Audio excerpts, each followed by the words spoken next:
wanahusiana kusubiri. Ni fursa ya sisi kuongea sana na nafsi zetu katika kujikurubisha kwa Subhanahu wa Ta'ala. Nafsi ni kama mtoto mdogo, mtoto mchanga. Nafsi kama nafsi katifti. Nafsi ni kama mtoto mchanga. Intuhbiru shaka ala kulli rawa wa intaqdimu yaqdim. Nafsi ni kama mtoto mchanga.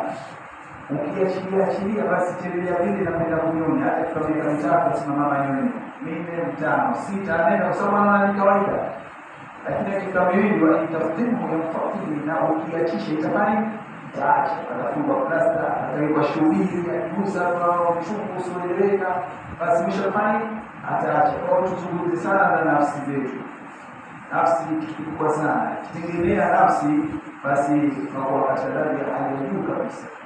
Afdaha man tazkaa, akamfaulu ni kutakasa nafsi yake. Kwa kujiepusha na maasi ya wajibu kwetu sisi. Na kutenda taa ya wajibu kwetu sisi. Kwa tuendelee katika kumcha Mwenyezi Mungu Subhanahu wa Ta'ala katika amali zetu zote.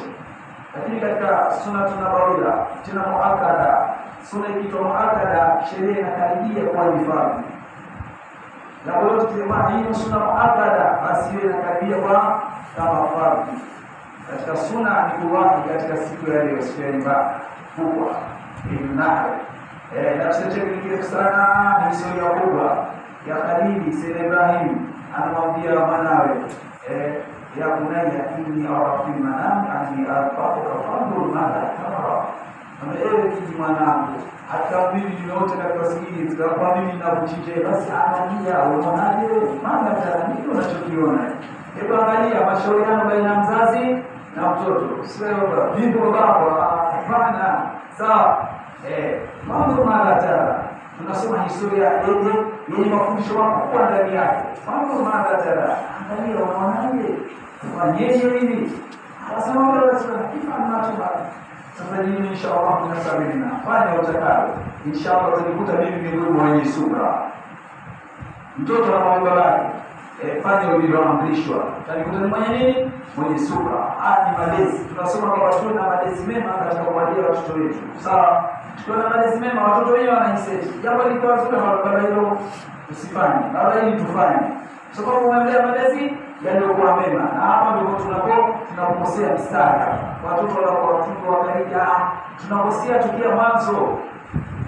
Tunakosea kuchagua wake na wake pia wanakosea kuchagua wanaume. Matukio yake kitu kinachotoka kinakuwa mtihani. Sawa? Kumwombe Mwenyezi Mungu atuongoze sisi na watoto wetu na familia zetu na wake zetu inshallah. Asio nao kwa uongo. Kwa mtoto akamwambia baba, angalia baba, tekeleza ulivyoamrishwa Subhanahu wa Ta'ala. Nabii Ibrahim kamlaza mwanawe akataka kumchinja. Kwa fadhainahu bidhubhin adhim. Sawa? Na sisi inshallah sima ziko za aina mbili. Kuna inshallah Nabii Musa na inshallah Nabii Ismail alayhi wasallatu wassalam. Nabii Musa kule alikwenda kwa mwalimu na mtaalamu mmoja. Kila sheikh cha Mungu kubwa sana alifundisha hizo elimu za ndani. Akamwambia huwezi kuvumilia katika bwana nafanya mimi sasa hivi inshallah swabra. Na utanikuta inshallah kwenye kusubiri. Nabii Musa alisema inshallah pia leo. Lakini inshallah akafanya kwa inshallah. Inshallah nani? Nabii Musa na Ismail. Na Ismail ndizo inshallah, lakini Nabii Musa alianza tu kwa sababu mtoto sheikh. Mambo gani mtoto kabisa malaika? Anaambia tunamchinja. Sisi mwambie usimuulize basi wewe katoka jaza mambo gani na watu wanasaidia usafiri na watu wa jaza. Lakini alisema inshallah. Sawa? Wawezi inshallah zetu tuziangalie. Nabii Musa na Nabii Ismail. Sawa? Mwenyezi Mungu atusaidie. Wafadhainahu bidhibhin adhim. Tukamtoa fidia kwa kichinja kilichokuwa kitukufu, kabsh, kondoo, katolewa peponi, akachinjwa fidia kwa Nabii Ismail alayhi salatu wasalam. Al-Imam Abu Hanifa katika kila zilizosema alisema maneno eti kama ingethibiti Nabii Ibrahim Khalilullah alimchinja Nabii Ismail alayhi salatu wasalam, basi ingebaki ni sunna kwa Waislamu wote kila kifika kufuata wachinje watoto wao. Asalamu Ndio mwanariadha tulikimbia sana kuliko yule mwaikanga. Mwanariadha mmoja tunaye mwaikanga. Tulikimbia sana, sawa? Au sema bwana? Yesu si kitu. Wengine wakala kazi mchinja. Unapeleka kitu ile ya. Basi Mwenyezi Mungu atusaidie. Allah Subhanahu wa ta'ala kwa zake atatoa fidia. Tutakwenda mpaka sisi tutapata manufaa. Na wapili kutaka kuchinjwa ni mzee Abdullah babake wa Mtume sallallahu alaihi wasallam. Kwa kisa kirefu sana cha mzee Abdullah alitoka heka za kufufua kisima cha Zamzam. Katika kutoka kufufua kisima cha Zamzam, basi mapresho wanamwainisha wanaondoa ile. Kuna mtoto mmoja tu Harith, alikuwa mtoto Harith. Mtoto mmoja tu wa kiume, tena wewe una kitu wewe. Wanamcheka bana, hangaika basi akaika nadhiri akisema kama Allah Subhanahu wa Ta'ala atanimzuku watoto 10 wanamume, basi mmoja kati wao nitamchinja. Nadhiri kathibiti Mwenyezi Mungu Subhanahu wa Ta'ala akamruzuku watoto 10 na kwa nadhiri sio nzuri sawa. Mtoto anaona ni wewe mtidie tu, omba Mungu mtidie. Uweka nadhiri kwa wakati utokea kusahau alafu unapata matatizo, atakuona alafu anarudi tena kule kuna nadhiri umeweka umesahau kutekeleza. Sasa ukishika nadhiri inakuwa ni nafaa. Au tusipende sana kwa nadhiri. Sio kama haifai, inafaa, lakini usipende sana kwa nadhiri. Kwa walipotimia 10 asipende nadhiri yako kutekeleza. Kamkamata mtoto anataka kumchinja mbele ya Kaaba, makoresho pale juu.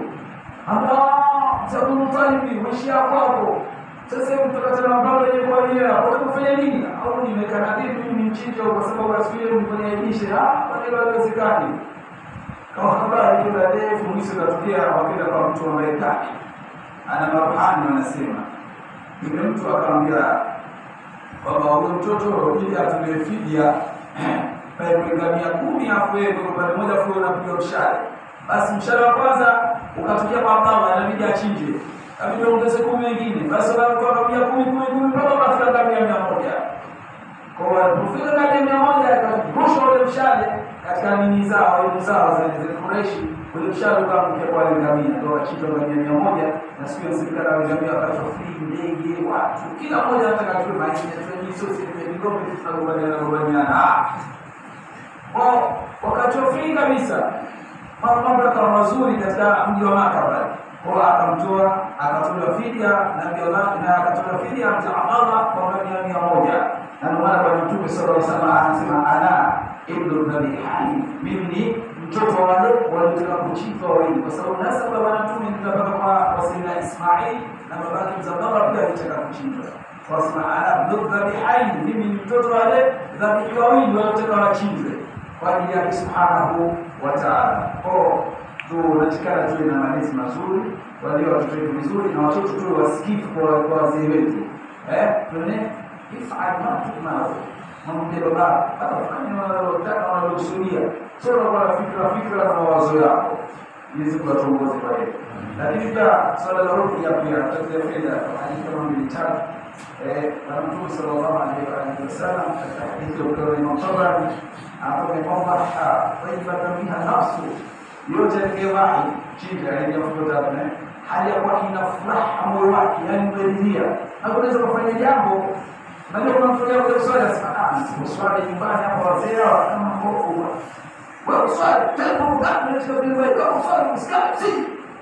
Sasa ana swali kwa sababu akashikwa. Sasa nataka nawe nini? Wajibatabiha hali ya kuwa furaha na sasa bwana sikuwahi kwa sababu una uwezo wa kusema kitu kizima.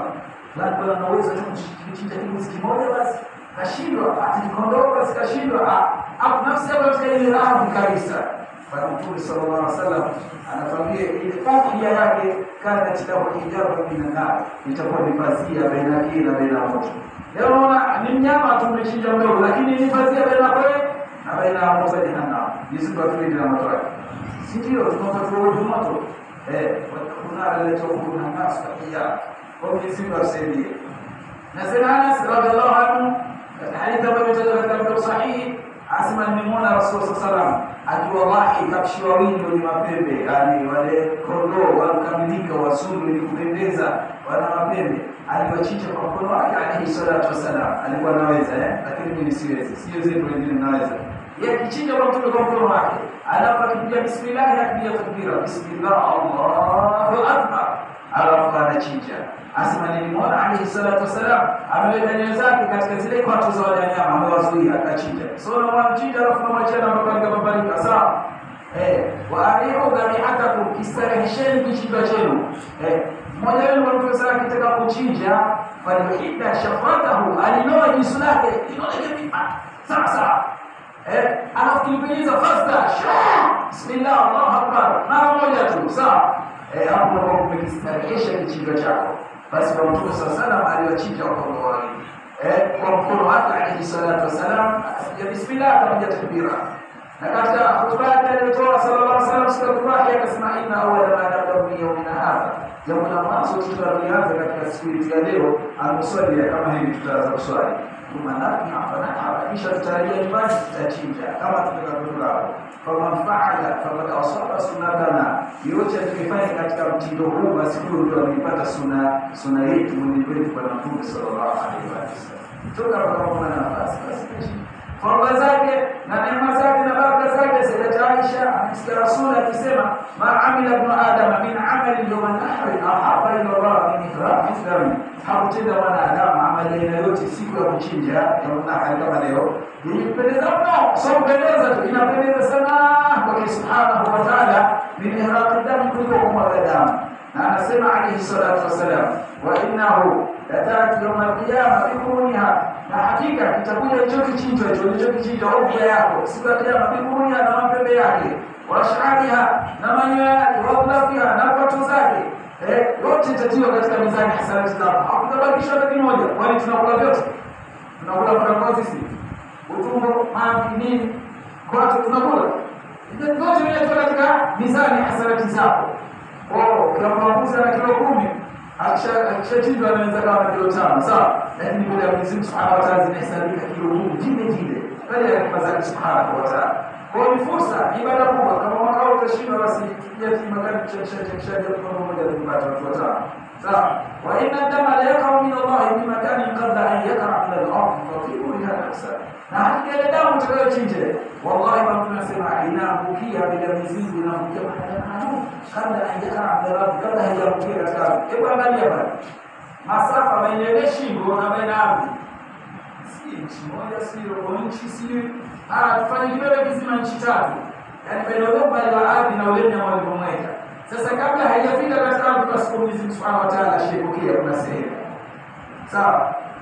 Itabidi ile damu ndio inafanya kazi, yani kwa Mungu Subhanahu wa Ta'ala alikubali amali kabla liletoni halikafika katika nini, katika ardhi. Sisi watu wa Pwani tukichinja katika magoti yetu utasikia mtu chichi kunyinyapa, sio hivyo.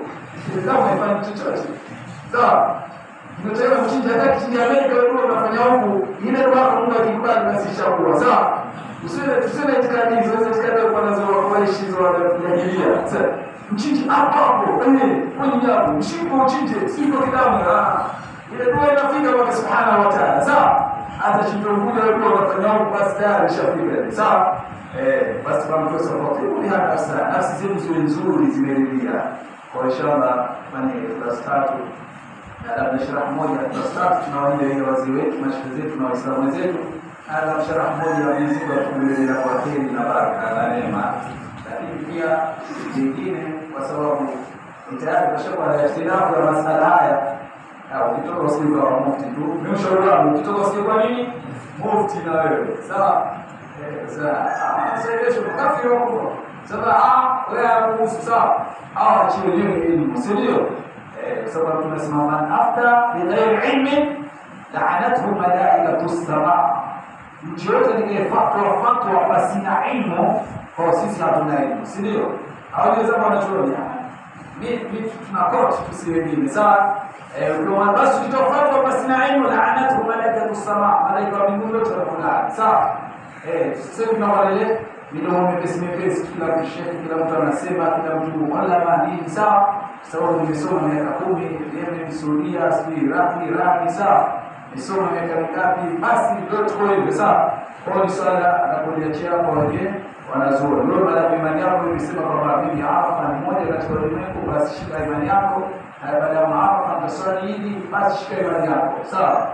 Sio watu kama mtiba ni maswala ama kulipa maandiko na dini na tawali Subhanahu wa Ta'ala.